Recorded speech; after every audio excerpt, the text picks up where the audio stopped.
ہم جس نظام میں رہ رہے ہیں یہ گر چکا ہے۔ وزیر داخلہ محسن نقوی کا فرسٹ پاکستان اکنامک سمٹ سے خطاب، کہا ہم سب جمہوریت چاہتے ہیں، کاکروچ اکٹھے ہو گئے تو سسٹم الٹ دیں گے، اس سے پہلے کچھ کرنا ہوگا۔ عالمی حالات کے لحاظ سے پاکستان کا نام بڑھا ہے، بزنس کمیونٹی الیکشن میں فنڈنگ کرتی ہے، ملک کا موجودہ سسٹم تباہ ہو چکا ہے، مسائل حل نہیں ہوں گے، نئی عدالتیں بنی، بہت اچھا کام ہوا، جب تک یونٹس نہیں بنیں گے، نئی قیادت نہیں آئے گی، کام نہیں چلے گا۔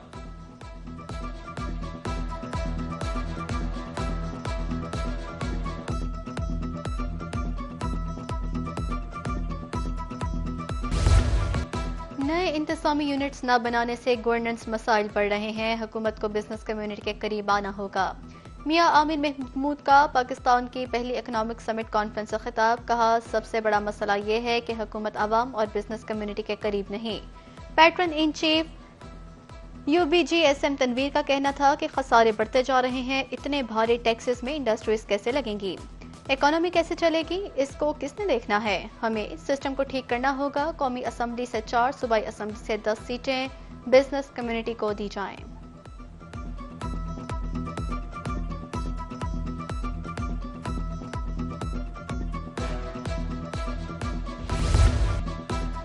الیکشن پر ڈاکہ ڈالا گیا تو وفاقی حکومت کی الٹی گنتی شروع ہو جائے گی، الیکشن کا فیصلہ بلٹ سے نہیں بیلٹ سے ہونا چاہیے۔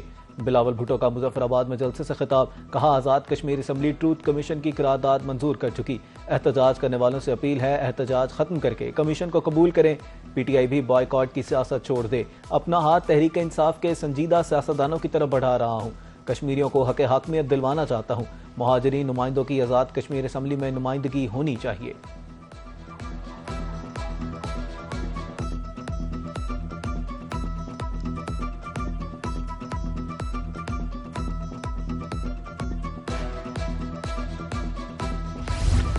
آزاد کشمیر قانون ساز اسمبلی کے انتخابات کا دوسرا مرحلہ راولپنڈی اسلام آباد میں مہاجرین کی 3 نشستوں پر پولنگ 2 اگست کو ہوگی۔ مہاجرین کی 3 نشستوں میں ایل اے 43 ویلی 4 اور ایل اے 44 ویلی 5 شامل ہیں۔ ایل اے 39 جموں 6 پر بھی راولپنڈی اسلام آباد میں پولنگ ہوگی۔ ویلی 4 میں مجموعی طور پر 12 امیدوار مد مقابل، ویلی 5 میں 8 امیدوار آمنے سامنے، جموں 6 کی نشست پر 14 امیدوار میدان میں ہیں۔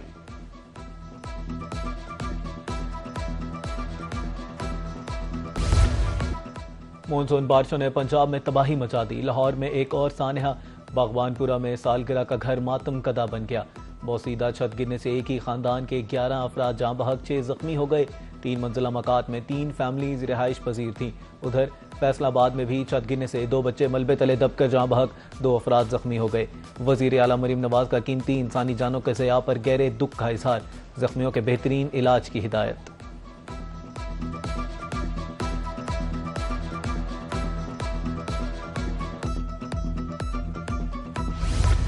مانسون بارشوں کا چوتھا سپیل جاری، لاہور، سیالکوٹ، گجرات سمیت دیگر علاقوں میں وقفے سے بارش ہوئی۔ بارشوں کا حالیہ سپیل 5 اگست تک جاری رہنے کا امکان، صوبے بھر کے کمشنرز اور ڈپٹی کمشنرز اور متعلقہ اداروں کو الرٹ رہنے کی ہدایت۔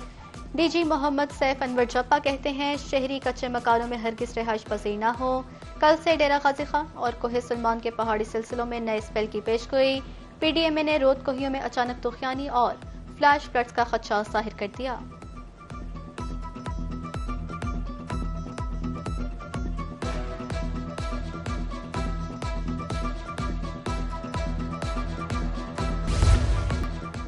امریکہ کے ایک بار پھر ایران پر حملے، سینٹ کام کے مطابق ایران پر بڑے پیمانے پر فضائی حملے کیے گئے، پاسدارانہ انقلاب کے درجنوں اہداف کو نشانہ بنایا گیا۔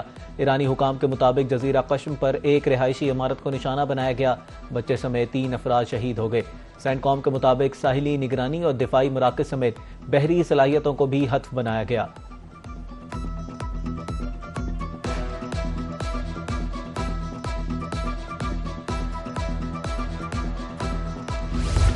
ایرانی پاسدارانہ انقلاب کا امریکہ کو جواب، اردن کے الازرق بیس پر بیلسٹک میزائلوں سے حملہ، امریکہ کے 3 F-35 جنگی طیارے تباہ اور متعدد فوجی ہلاک کرنے کا دعویٰ۔ پاسدارانہ انقلاب کا کہنا ہے کہ ہمارے خطے میں بچوں کو قتل کرنے والی فوج کے لیے کوئی جگہ نہیں، آخری امریکی قابض کو خطے سے نکالنے تک جدوجہد جاری رہے گی۔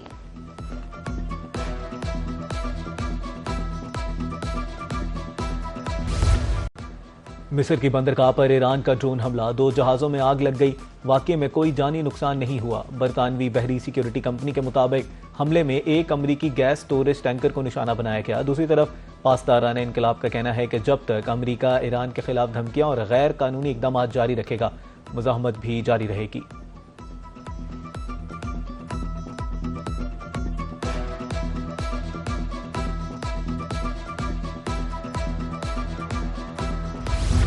ہم نے دشمن کے خلاف مزاحمت کی نئی مثال قائم کر دی، ایرانی قوم ناانصافی اور ظلم کے سامنے سر نہیں جھکا سکتی۔ ایرانی صدر مسعود پزشکیان کا کہنا ہے قوم دشمن کے خلاف ثابت قدم رہے، ایرانی حکومت اپنے شہریوں کے ساتھ ظلم اور ناانصافی نہیں کر سکتی۔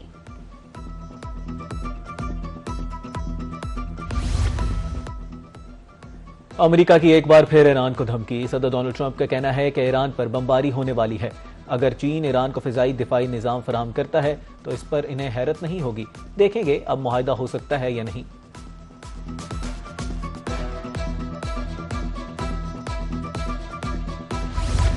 ایران کے خلاف جنگی حکمت عملی پر امریکی عسکری اور سیاسی قیادت میں اختلاف، ٹرمپ پر دباؤ بڑھ گیا۔ سینٹ کام کے سربراہ ایڈمرل بریٹ کوپر نے ایران کے خلاف بڑے پیمانے پر فضائی حملوں کی حامی بھر لی۔ جنرل ڈین کین اور پیٹ ہیگسٹ محتاط حکمت عملی اختیار کرنے کے حق میں ہیں۔ دونوں کا موقف ہے کہ امریکہ کو اپنے فضائی دفاعی نظام، خصوصاً ایئر ڈیفنس انٹرسیپٹرز اور دیگر اہم اسلحے کے ذخائر کو محفوظ رکھنا چاہیے۔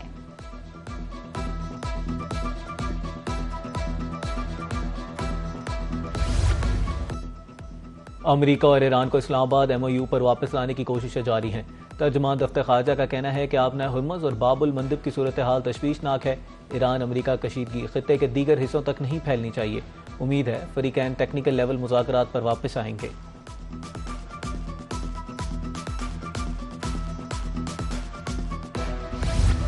نائب وزیر اعظم اسحاق ڈار اور ترک وزیر خارجہ حاکان فیدان کا ٹیلی فونک رابطہ، غزہ اور مغربی کنارے میں اسرائیلی کارروائیوں پر تشویش کا اظہار۔ فلسطین کے معاملے پر عرب اور اسلامی ممالک کے اجلاس کی تجویز پر بھی تبادلہ خیال، دونوں رہنماؤں کا فلسطینیوں کے حقوق کی غیر متزلزل حمایت کا اعادہ۔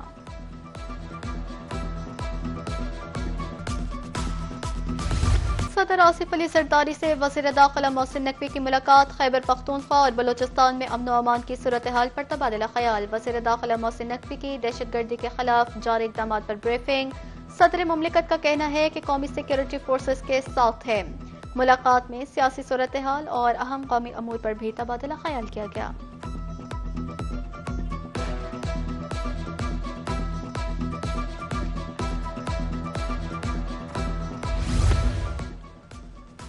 وزیر اعظم محمد شہباز شریف کی زیر صدارت اجلاس، پاور ڈویژن کے امور کا جائزہ۔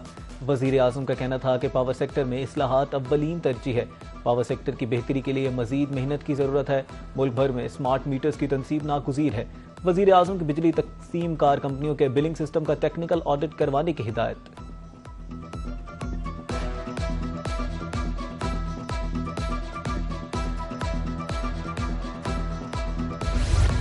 پاکستان میں پیٹرولیم مصنوعات کی قیمتیں سنگاپور مارکیٹ سے جڑی ہیں۔ وزیر پیٹرولیم کا کہنا تھا کہ مستقل جنگ بندی سے ہی قیمتیں نیچے آئیں گی، ورنہ ٹارگیٹڈ سبسڈی کی طرف جانا ہوگا۔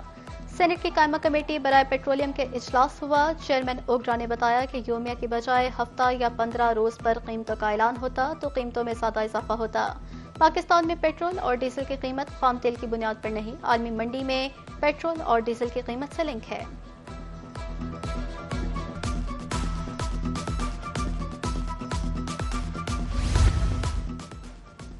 تیل کی قیمتوں میں ایڈجسٹمنٹ معاشی توازن برقرار رکھنے کے لیے کی جاتی ہے۔ اسلام آباد میں وفاقی وزیر منصوبہ بندی اور ترقی احسن اقبال کا خطاب، کہا پاکستان انسانیت کے تحفظ کے لیے فعال سفارتکاری کر رہا ہے۔ حالات بہتر ہونے پر مہنگائی میں کمی آئے گی۔ ایران امریکہ جنگ نہ ہوتی تو GDP 4% سے تجاوز کر جاتی۔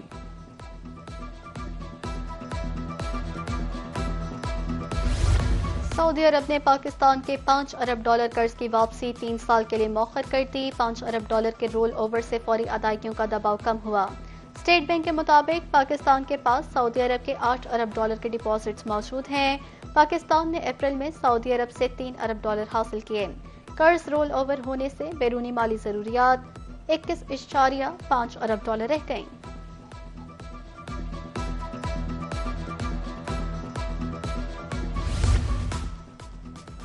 رواں ماہ چین کے 1.4 ارب ڈالر قرض سمیت 2.2 ارب ڈالر کے بیرونی قرضے واپس کیے۔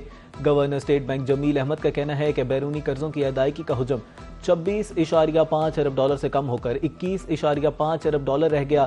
3.5 ارب ڈالر صرف سود ادا کیا جائے گا۔ بیلاروسی اعلیٰ سطح دفاعی وفد کا ایئر ہیڈ کوارٹرز کا دورہ، air chief marshal Zaheer Ahmed Babar Sidhu سے ملاقات، علاقائی سلامتی، دفاعی اور فوجی تعاون بڑھانے کے امکانات پر تبادلہ خیال، ایئر چیف مارشل کا دو طرفہ دفاعی تعلقات کو مزید مضبوط بنانے کے عزم کا اعادہ، مشترکہ تربیت اور دفاعی صنعتی شراکت داری کے ذریعے تعاون کو وسعت دینے پر زور۔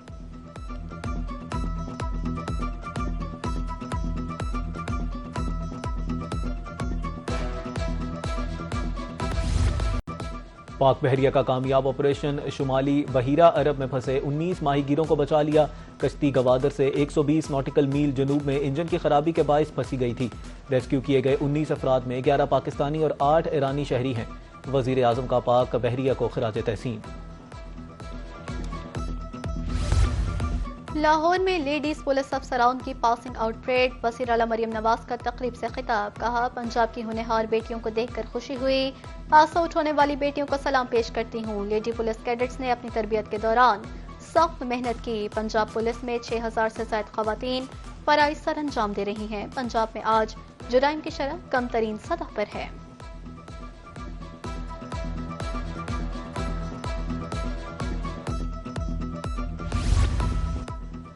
وزیر اعلیٰ پنجاب مریم نواز نے 7 اضلاع میں گرین بسوں کا افتتاح کر دیا۔ افتتاحی تقریب سے خطاب کرتے ہوئے مریم نواز کا کہنا تھا کہ گرین بس منصوبہ عوام میں بے حد مقبول ہے۔ مرحلہ وار صوبے کے ہر ضلع میں مزید بسیں فراہم کی جائیں گی۔ گجرات، ناروال، قصور، شیخوپورہ سمیت 7 اضلاع میں آج سے گرین بس سروس کا باقاعدہ آغاز ہوگا۔ بھکر میں اپنا کھیت اپنا روزگار اسکیم کے تحت قرآن اندازی کی تقریب، 762 خوش نصیبوں میں الاٹمنٹ لیٹرز تقسیم۔ ڈپٹی کمشنر احسان علی جمالی، رکن قومی اسمبلی عامر عنایت خان شاہانی کی خصوصی شرکت۔ خواتین اور نوجوانوں نے سی ایم پنجاب مریم نواز کے انقلابی اقدام کو سراہا۔